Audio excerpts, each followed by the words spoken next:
All right, good win Saturday night. Regardless of the final score, there's always things that show up on tape that got to get corrected, and believe me, there's plenty there. Really more interested in moving on to our next opponent, which will be a real challenge at Iowa. Got a lot of respect for Coach Ferentz, everything he's accomplished throughout his career as a head coach and as an assistant too. You know, he's a great line coach before he became a head coach, and he was a graduate assistant at Pitt in 1980. I was a graduate assistant at Pitt in 83 and 84. He's come by the offices now and then. Had a chance to met him a couple times out and around, got to know him during the Big Ten meetings, so congratulate him, on the big win a couple weeks ago to make him the winningest coach in the Big Ten. And Iowa, it's a tough place to play, Kinnick Stadium. They sell it out almost every Saturday. It's loud.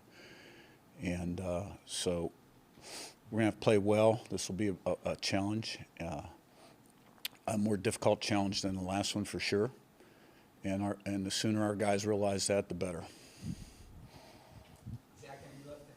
Curt, you talk about your history with Coach Ferentz, but I'm just curious if you have any history with Kinnick. Obviously, it's a place that is very difficult to go, one of the tougher environments in the conference, and kind of has been, I think, particularly for, sort of teams that, as you talk about, need that refocusing quickly after a big win. Yeah, I do not.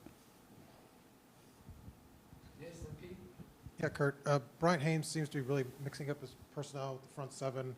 Do you feel like you guys are more versatile there this year? And it seemed to make a difference on Saturday in terms of Illinois didn't really know what you guys were doing, couldn't diagnose things. But do you feel like that's been a strength? Brian always mixes things up pretty good, finds ways to get to quarterback, create TFLs. I don't think anything has changed in that regard. That was probably more about the one-on-one matchups. But look, I mean, we have some egregious mistakes in the back end, particularly at safety. We have about 5 of them in that game, and we only got exposed once because of them. And if we don't clean those up, we're going to get fractured. And you can't put that stuff on tape. Upper left and set. Yeah, Curt, 2 questions. One with, I think his name is Wetjum, the returner. He's averaging like 35 a kickoff, like 33 for punt return. How big a concern is he? Yeah, a great returner. Great returner. And they've always done a good job on kickoff return. And he took that first one against Rutgers. He was about 5 yards deep and was really untouched. And he's an excellent punt returner. He's in the 30s on kickoff return and punt return. So we're going to have to do a great job there. Be prepared and give great effort and tackle in space, defeat blocks. And then I had a follow-up. Just what are you getting from Amari, and what do you need to get from him? Farrell? Amari Farrell?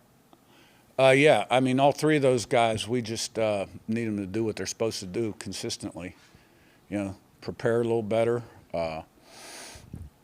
see what's going on, make the proper adjustments, communicate quicker, and be where they're supposed to be. I mean, you can't play Tampa 2 coverage and with a safety it's supposed to be on the right and he's on the left and nobody's on number 2 to the field, and that's not necessarily him, okay? So all 3 of those guys are older guys. They're all capable of playing great football, and they have in spurts, but we need more consistency. Curt, obviously, towards the end of last year, you had some issues going on the road and dealing with the loud environments with the silent counts. I guess, how much time do you spend in the off-season trying to fix those issues, and what did that process look like? Yeah, well, we went to something different last year in the college football playoff. We didn't use the silent. We really didn't have a problem hearing. And then in the off-season, you spend time on it, and obviously it'll be a big point of emphasis this week in practice. I'm not going to tell you what we're going to do. Isaiah Jones having a really strong year. Where have you kind of seen him, evolve from last year to now, and just what's kind of allowed him to play at that higher level more often this year? Yeah, I think what you're seeing there is just another year of maturity. He was on the team before I got hired, had a back issue, so missed a lot of the season before. Got to play last year quite a bit, and he's just, the natural progression of reps accumulating, bigger, stronger, faster, older, wiser, that kind of thing. Matt, upper right, Zach B.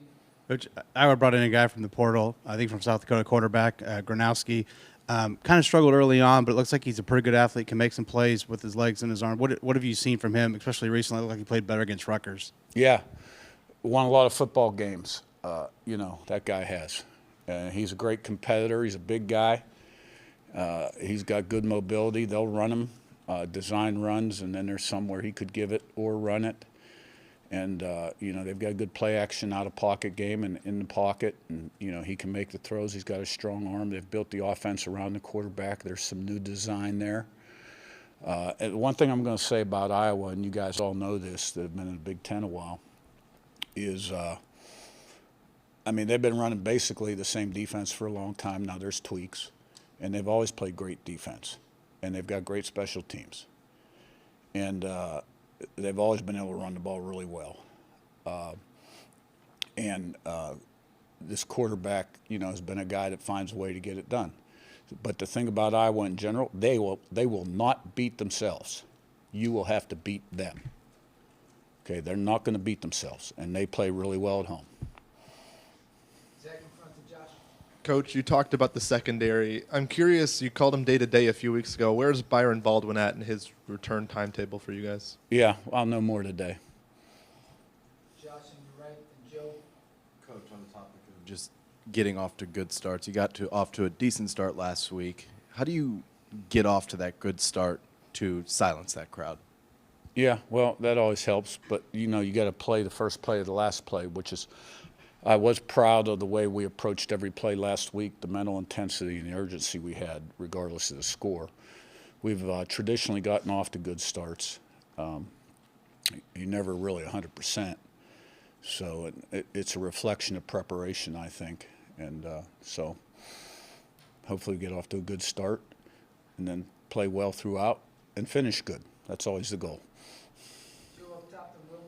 The receivers and playmakers, especially against Illinois, were getting the ball from Fernando and moving it in big chunks after the catch. How beneficial is it to not just, get the 10, 15, 20 extra yards after the catch? No, it's huge. And a lot of those were on RPOs where he's not holding the ball very long.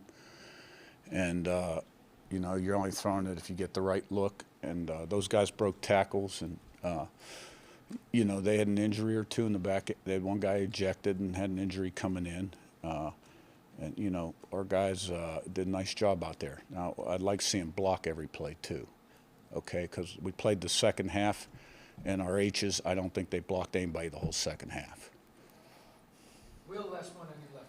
Coach, on Saturday, you had writing on your left hand. It said attack in green and then 3 names in red. What's the significance of that? It's a secret.